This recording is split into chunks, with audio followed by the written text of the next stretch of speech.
بسم اللہ الرحمن الرحیم۔ السلام علیکم فرینڈس، آج ہم ڈسکس کرنے جا رہے ہیں کہ جس میں حکومت پنجاب نے ذخیرہ اندوزی سے متعلق جو آرڈیننس لایا ہے، چونکہ اجلاس قومی صوبائی اسمبلی کا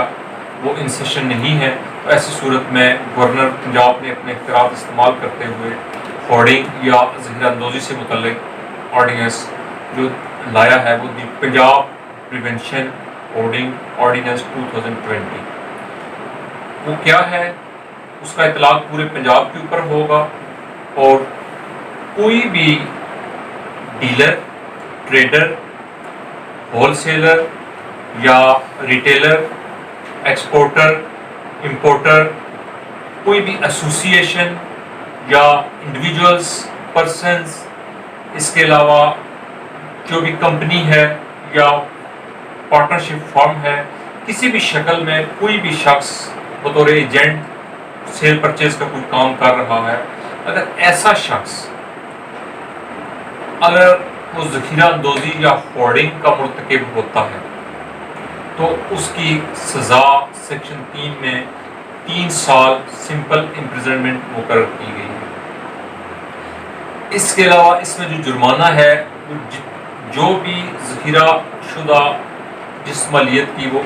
اشیاء ہوں گی اس کا 50% جرمانہ عائد کیا جا سکتا ہے، اور ان تمام اشیاء کو وہ سیز بھی کیا جا سکتا ہے اور ضبط بھی کیا جا سکتا ہے۔ اب ڈپٹی کمشنر کو یہ اختیار دیا گیا ہے کہ وہ جب اس کو انفارمیشن ملے یا کوئی اس کا ایسی ریزنز ہو جس کے اوپر اس ریزنز یا ثبوت کے اوپر اسے شک ہو، تو کسی بھی بلڈنگ کے اندر بغیر وارنٹ حاصل کیے وہ اپنی اس سسپیشن یا اپنے اس شک کی وجوہات کا تحریری آرڈر تحریر کرنے کے بعد وہ اس جگہ کے اوپر انٹر ہو سکتا ہے،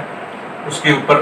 اندر جا کے تلاشی لے سکتا ہے۔ تلاشی لینے کے علاوہ اگر وہاں پہ ایسا مٹیریل، ایسی اشیاء جو اس آرڈیننس کے شیڈول میں دی گئی ہیں، ان کو بھی ہم ڈسکس کریں گے، اگر وہ ذخیرہ کی شکل میں سٹور ہوتی ہیں، اسٹاک ہوتی ہیں، وہ اگر پائی جاتی ہیں تو ان کو وہ سیز کر دے گا۔ سیز کرنے کے بعد اختیار حاصل ہے کہ وہ بعد میں اس کو نیلام مارکیٹ میں اوپن میں کر دی جائے۔ نیلامی کرنے کے بعد جو اماؤنٹ حاصل ہو وہ اماؤنٹ منافع بخش account national bank of Pakistan کے کسی اکاؤنٹ میں وہ رکھ دی جائے گی، اور اگر یہ ٹرائل مکمل ہوتا ہے، ملزم اس میں اکوٹ ہو جاتا ہے، بری ہو جاتا ہے، باعزت جرم ثابت نہیں ہوتا، تو ایسی شکل میں وہ تمام جو رقوم ہیں جو بینک میں جمع شدہ ہوگی وہ بمائے منافع اس شخص کو واپس کر دی جائے گی، اور اگر جرم ثابت ہو جاتا ہے، کنوکشن ہو جاتی ہے، اور ایسی شکل میں وہ جتنی بھی اماؤنٹ ہوگی وہ بحق سرکار کو چلی جائیں گی، سرکار کے اپنے۔ اس کے علاوہ یہ آ گیا وہ جو پروسیجر تھا نیلامی کا۔ نیلامی کے پروسیجر کے علاوہ یہ جو اوفینس ہے اس آرڈیننس کے تحت، یہ اوفینس ناقابل ضمانت اوفینس قرار دیا گیا ہے اور کوگنیزیبل اوفینس قرار دیا گیا، جس میں بغیر کسی وارنٹ کے گرفتاری کی جا سکتی ہے۔ سیکشن اس دوران 103 جو ہے ضابطہ فوجداری کا، اس کا اطلاق نہیں ہوگا، باقی جو ضابطہ فوجداری کی اس میں سیکشن ہوں گی اس کا اطلاق ہوگا۔ اس کا ٹرائل جو ہے وہ سمری ٹرائل جو 260 اور 260 میں دیا گیا ہے ضابطہ فوجداری میں، جس میں 30 دن کے اندر پابند ہے عدالت کہ وہ اس کا ٹرائل مکمل کر کے اس کے اوپر فیصلہ کرے، اور فیصلہ کے بعد اگر اسپیشل مجسٹریٹ کا ڈیسیژن اس کے اوپر آ جاتا ہے تو اس کے 30 ڈیز کے اندر سیشن جج صاحب کے پاس اس اگریڈ پرسن کو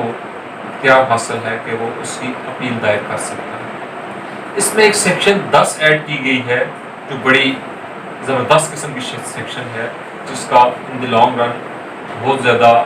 فائدہ پبلک کو بھی ہوگا، اور کچھ ایسے لوگ جو انفارمر کے طور پر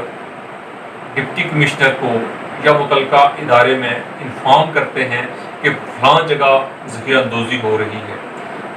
ان کی ذخیرہ اندوزی اگر اس انفارمر کی بنیاد کے اوپر وہ